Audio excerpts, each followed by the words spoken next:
নমস্কার বন্ধুরা, আপনারা সবাই দেখছেন সরকারি সংবাদ ইউটিউব চ্যানেল। বন্ধুরা, আবাস যোজনায় ৬০,০০০ টাকা যারা এখনো পর্যন্ত পাননি তারা ইতিমধ্যেই কিন্তু আবাস যোজনার ৬০,০০০ টাকা অ্যাকাউন্টে পেতে চলেছেন।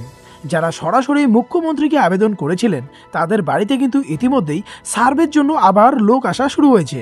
তো আপনাদের মধ্যে যারা সিএমওতে আবেদন করেছিলেন তাদের জন্য এবার বাড়িতে সার্ভে করার জন্য বা ইনকোয়ারি করার জন্য কিন্তু বিডিও থেকে সরাসরি আপনাদের বাড়িতে আধিকারিকরা আসবেন এবং আপনাদের সার্ভে করে যাবেন এবং তারপরেই কিন্তু আপনারা টাকাটা পেতে শুরু করবেন। আজকের এই ভিডিওর মাধ্যমে আপনাদের আমি সম্পূর্ণ বিষয়টা জানাবো। এর জন্য সরকারের তরফ থেকে কিন্তু বেশ কিছু কড়া পদক্ষেপ নেওয়া হয়েছে। বেশ কিছু পদক্ষেপের কারণ এবার সাধারণ মানুষের কাছে কোনোভাবেই টাকা নেওয়া যাবে না। এর জন্য কি কি পদক্ষেপ নেওয়া হয়েছে জানাবো আজকের এই ভিডিওর মাধ্যমে। অবশ্যই বন্ধুরা ভিডিওটিকে প্রথম থেকে শেষ পর্যন্ত দেখবেন, এর সঙ্গে ভিডিওটিকে লাইক করে পাশে সাবস্ক্রাইব বাটনটায় ক্লিক করে দেবেন।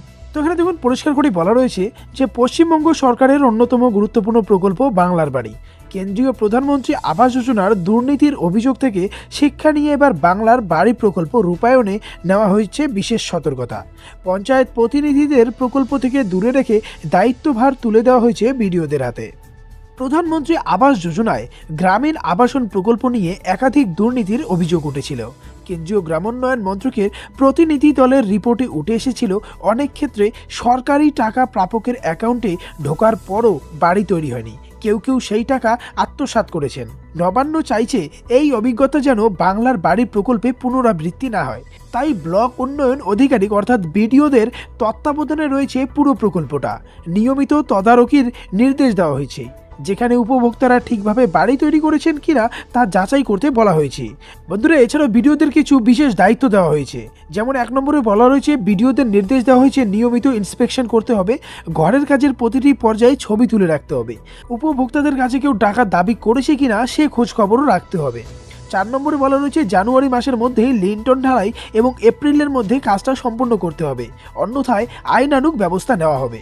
বন্ধুরা, এছাড়াও এখানে বলা রয়েছে এত কড়াকড়ির পরেও প্রকল্পের সময় মতো কাজ শেষ হওয়া নিয়ে সংশয় প্রকাশ করেছেন বেশ কিছু ব্লক অধিকারী। এর কারণ হিসেবে বলা হয়েছে যে কর্মী সংকট, একসঙ্গে এত বড় প্রকল্পে পর্যাপ্ত রাজমিস্ত্রি এবং শ্রমিক পাওয়া যাচ্ছে না, উপকরণের অভাব, ইট বালি সিমেন্টের মতো উপকরণের যোগানটা কম, পঞ্চায়েত সদস্যদের সহযোগিতা না পাওয়া, পঞ্চায়েত সদস্যদের প্রকল্প থেকে বাদ দেওয়ায় তারা সহযোগিতা করতে উৎসাহী নন।